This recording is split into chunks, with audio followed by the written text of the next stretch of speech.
Thousands of Lebanese and Palestinians celebrate the ceasefire in Gaza. Hungary has lifted most of its COVID-19 restrictions. And scores of people rally in Ukraine in support of the LGBT community.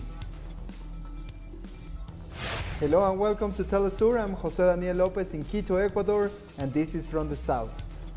Thousands of Lebanese and Palestinians gathered in central Beirut on Saturday to celebrate the ceasefire in Gaza, seen by many as a victory for the Islamic militant group Hamas over Israel. The celebration took place in Martyrs Square, where people raised Palestinian and Lebanese flags along with flags of a Lebanese Islamist group. There have been protests almost every day in Lebanon in support of the Palestinians since the violence escalated on May 10th. More than 400,000 Palestinian refugees are registered in Lebanon, according to the UN Agency for Palestinian Refugees. God willing, under the leadership of the resistance and the holy fighters, we will liberate Palestine and we will return. God willing, this is near by God. Today it is a small celebration to express that we have not forgotten our people in Gaza or the West Bank. Our Al Mayarin collaborator in the Gaza Strip brings us more details following the end of the airstrikes by the Israeli regime. Well, today is the first day of the ceasefire imposed by the resistance to the Israeli occupation. The population took to the street to explore the city after the destruction and to look for their belongings among the rubble and to visit the families of the martyrs and the wounded. An immense jubilation fills the chests of the Palestinians for winning the victory, achieved by the resistance, despite all the devastation and destruction and the human losses among the martyrs and the wounded. The people came out at dawn today with joy and happiness for the victory of the resistance against Israeli occupation. This occupation was trying to break the will of the Palestinian people, but what we see today on the ground reflects a different situation. What we have seen is a solid and steely Palestinian will that defies the Israeli occupation. Children and young people dressed in their own war-end and Ramadan holiday clothes, as it had coincided with the Israeli occupation fires, shelling and missiles. Children, men and women took to the street in a beautiful scene that indicated deep confidence of their people in their resistance, thus giving an ultimatum to the Israeli occupation and threatening it, that if it violates the truce, it will also violate the truce, that is, it won't bomb the occupied area. Hundreds of Senegalese people have taken to the streets to march in solidarity with Palestinians and to protest against Israel. The demonstrators marched in the capital Dakar, carrying Palestinian flags and banners with anti-Israel slogans condemning Israeli attacks on Gaza. The protests, organized by the Senegalese National Alliance for the Palestinian Cause, came currently with the announcement of a ceasefire by both parties. At least 250 people have been killed in Gaza and about 12 people in Israel after 11 days of rocket fire exchange between the Palestinian movement Hamas and the Israeli army. The Muslim world has remained passive while they are being killed and subject to atrocities, even though they are believers. Today, no Senegalese should stay at home because all we have is due to the Prophet Muhammad, and those in whom we place our hope here below are placing their hope in Muhammad. So our hope is in him. So our Prophet remains the only constant, and that is what pushed me to come here. Fishermen in Gaza returned to sea a day after the Israel-Hamas ceasefire took hold, but say the area in which they can operate had been limited by Israel. The sea had been shut off to fishermen in the area since late last month, a measure Israel said it introduced after rockets were fired into its territory from Gaza. Dozens of fishermen gathered at the harbor on Saturday, fixing nets and getting to work on their small fishing boats. But they claim the area they are allowed to operate, it had been reduced. The Israeli boat fired toward us at 3 nautical miles. We cannot come or go in deep. We stay close to the beach because we want to earn our living. We are afraid, a lot of fear. There is no ceasefire. They are shooting at fishermen. Before the war, it was 15 nautical miles. Today we were surprised that after the ceasefire, they were only letting us go as far as 3 nautical miles. What can we do with this? It does nothing for us. For a fisherman, it is a day by day. If you go on expedition, you may eat. If you don't, there's no food. On Friday, United Nations Secretary General Antonio Guterres urged to respect the Israeli-Palestinian ceasefire after days of daily attacks. The Secretary General stated that Israeli and Palestinian leaders have a responsibility beyond the restoration of calm to start a serious dialogue to address peace for the region. He also emphasized that the Gaza Strip is a fundamental part for the future of Palestinian state, and no effort should be spared to achieve true national reconciliation. Guterres recalled that the death, suffering, and destruction of the past 10 days only pushed to prospect of sustained peace further into the future, and that's why an immediate ceasefire and a Middle East peace process are the only road at a lasting solution. China has welcomed the ceasefire in Gaza following 11 days of escalating tensions sparked by Israel. The Asian country also announced the urgent delivery of humanitarian aid to Palestine to support Palestinians in dealing with the crisis. China will provide $1 million of emergency humanitarian assistance to Palestine in cash, provide humanitarian material support to the best of its ability in light of Palestine's needs, and take an active part in the reconstruction of Gaza. We are also to provide $1 million in assistance to the United Nations Relief and Works Agency for Palestine refugees in the Near East, and 200,000 doses of COVID-19 vaccine to the Palestinian people to offer them practical help. In order to prevent the tragedy of the Palestine-Israel conflict from happening again, the international community should promote the resumption of peace talks between the two sides to achieve a comprehensive, just, and sustainable solution to the Palestinian issue on the basis of the two-state solution. China will push the UN Security Council to comprehensively review the Palestinian issue and reconfirm the two-state solution. Israeli Prime Minister Benjamin Netanyahu's security cabinet approved on Thursday a ceasefire to hold the 11-day military operation in the occupied Gaza Strip. Netanyahu's office said in a statement that Israel's security cabinet had agreed to accept an Egyptian proposal for a mutual ceasefire without any preconditions. Meanwhile, far-right Israeli lawmakers, including some of Netanyahu's closest political allies, warned him against a ceasefire agreement with Hamas resistance. At least 230 Palestinians have been killed by Israeli airstrikes on the Gaza Strip over the past 11 days, according to Gaza health officials. Airstrikes rocked the Gaza Strip late on Thursday, just before Israel and Hamas announced a ceasefire, ending a devastating 11-day Israeli attack that claimed hundreds of lives.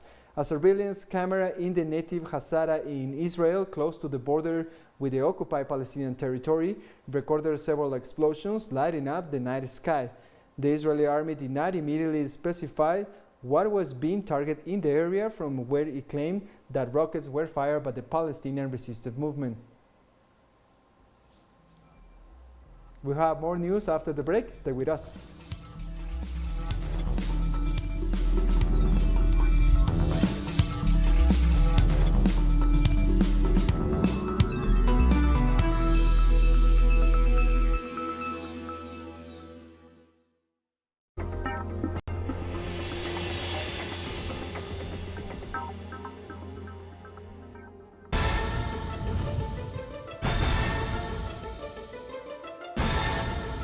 Who's moving the chess man?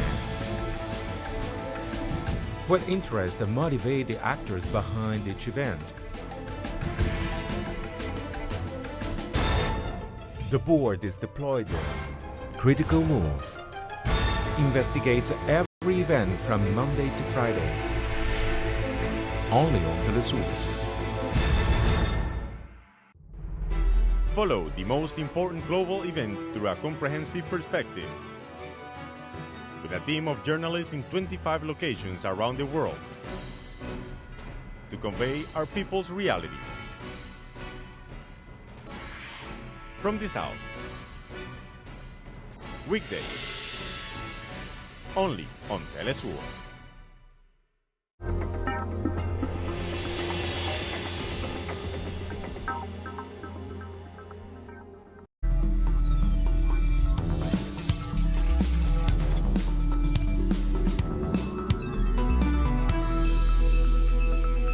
Welcome back.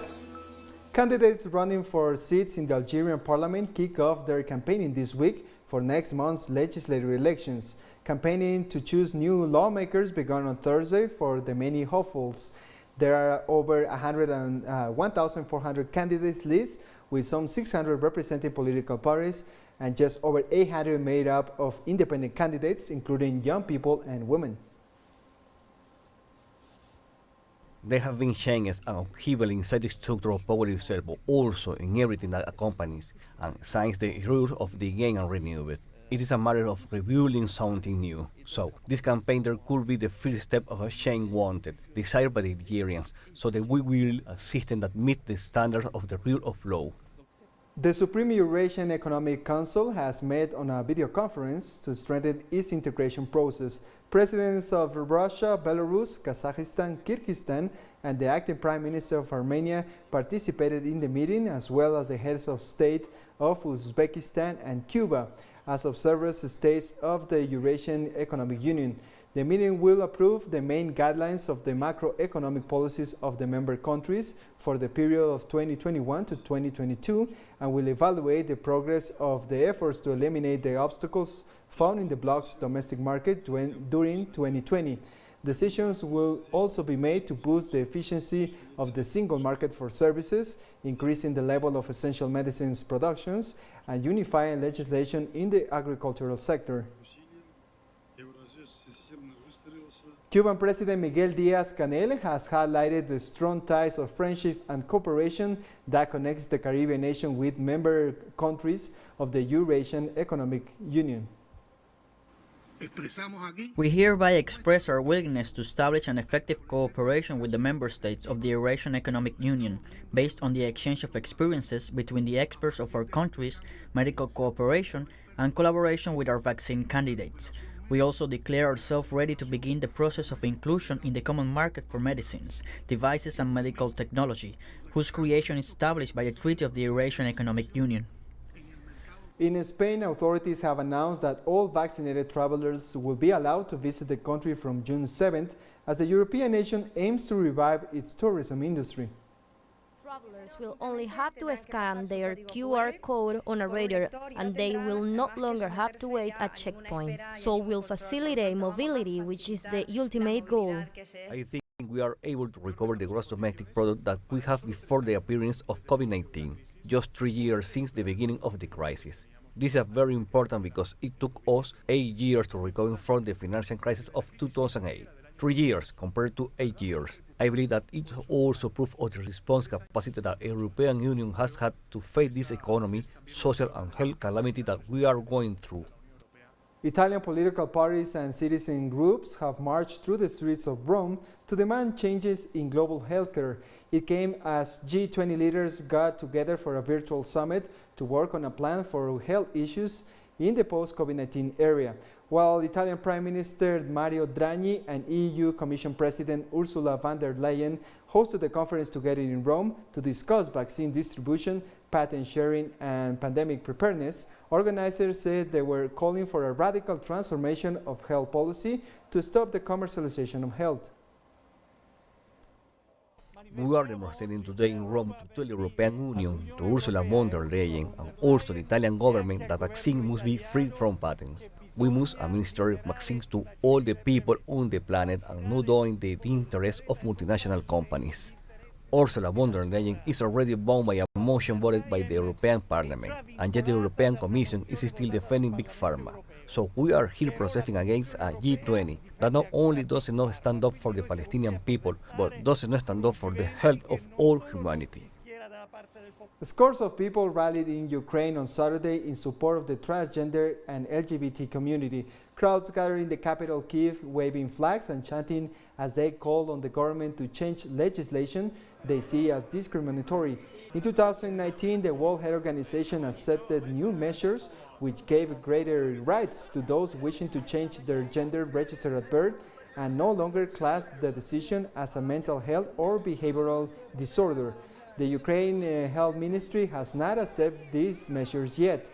People wishing to change gender in Ukraine currently have to pass a psychiatric exam. Some activists opposed to the march also attended and were separated by lines of police. Trans March is a march of transgender and non-binary people who are fighting for their rights not to be discriminated against in Ukraine and their right to be normal, not some kind of sick. In order to have the right to change gender in documents, we have to make a psychiatric examination. On an international level, this change happened already, but we don't know when it will happen in Ukraine. The last remains of late Congolese independence hero Patrice Lumumba are said to be repatriated home from Belgium. His remains are to be returned to the Democratic Republic of Congo 60 years after he was assassinated and dissolved in acid by the country's former colonial power, Belgium. Lumumba is known to have been killed on January 17th by separatists and Belgian mercenaries in the province of Katanga during the chaos that followed the territory's 1960 Declaration of Independence. A ceremony for the retains of the remains. It's a relief. You know, 60 years is a long time, and we arrive at this situation after years of struggling.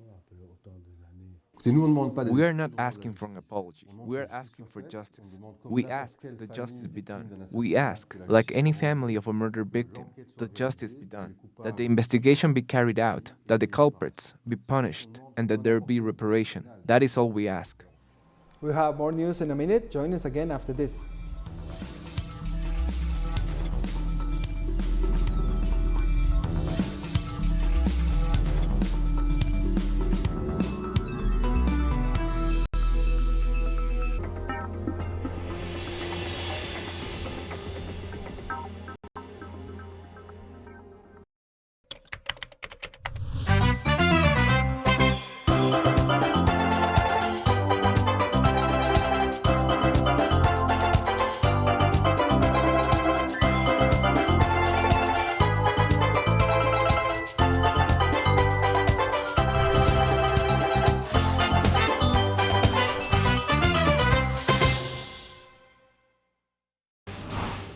Innovation, science, the technological breakthrough, and its influence in society.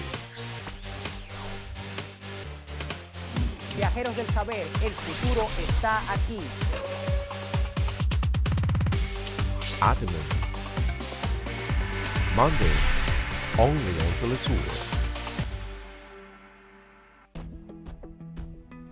Una travesía para descubrirnos.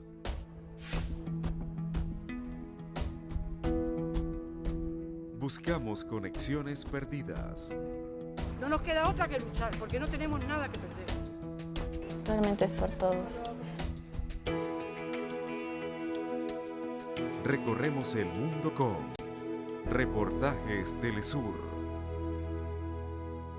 Saturdays, only on teleSUR.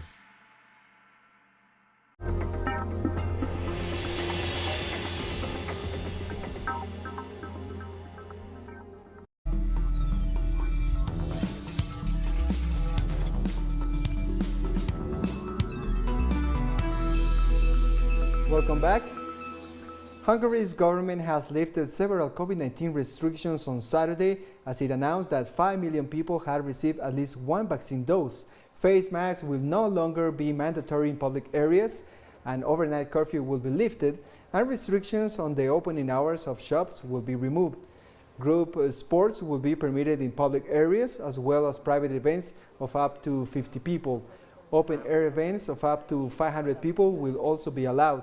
The easing of restrictions came as Hungary has vaccinated more than 55% of its population, the second highest rate in the European Union, using vaccines imported from Russia and China, as well as from the EU. We have the 5 million Hungarian citizens vaccinated.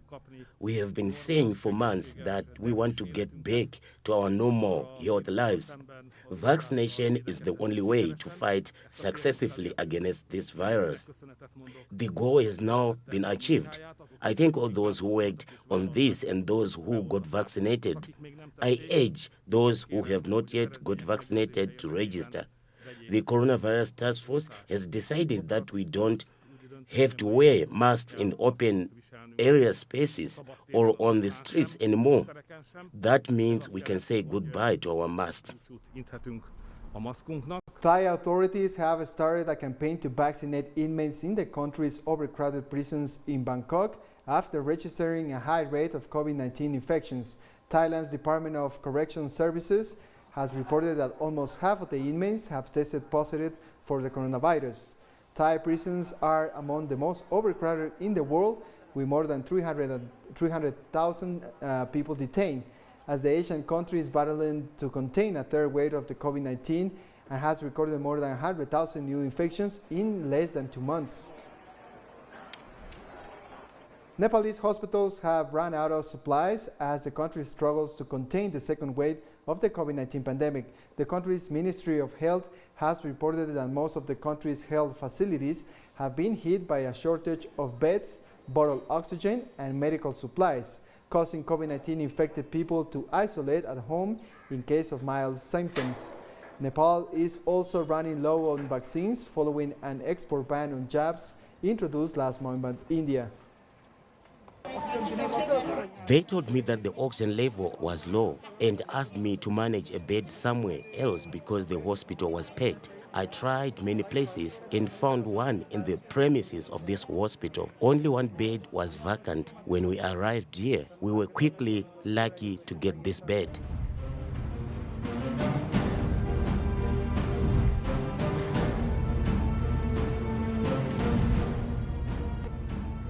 In Colombia, at least 2 people have been injured after 2 bomb attacks against police headquarters in the department of Cauca.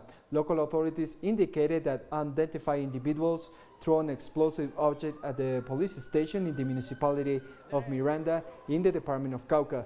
The local government reported that the 2 injured were transferred to a healthcare center in stable conditions. The executive branch of the department will initiate investigations to determine those responsible for the attack. The family of assassination victims have protested in the city of Cali to demand justice. The protesters demand the Colombian police to respect human life and uphold people's rights. My son went down to buy something for his child, and then he looked at a friend who was always there and got to help him. In the video, it's pretty clear that he was helping when the police started shot with the SMAT and they killed my son.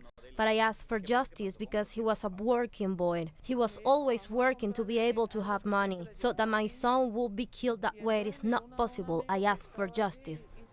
Representatives of the Colombian National Strike Committee and the government have met to find a solution to the country's crisis. Both parties have expressed their commitment to a peaceful solution.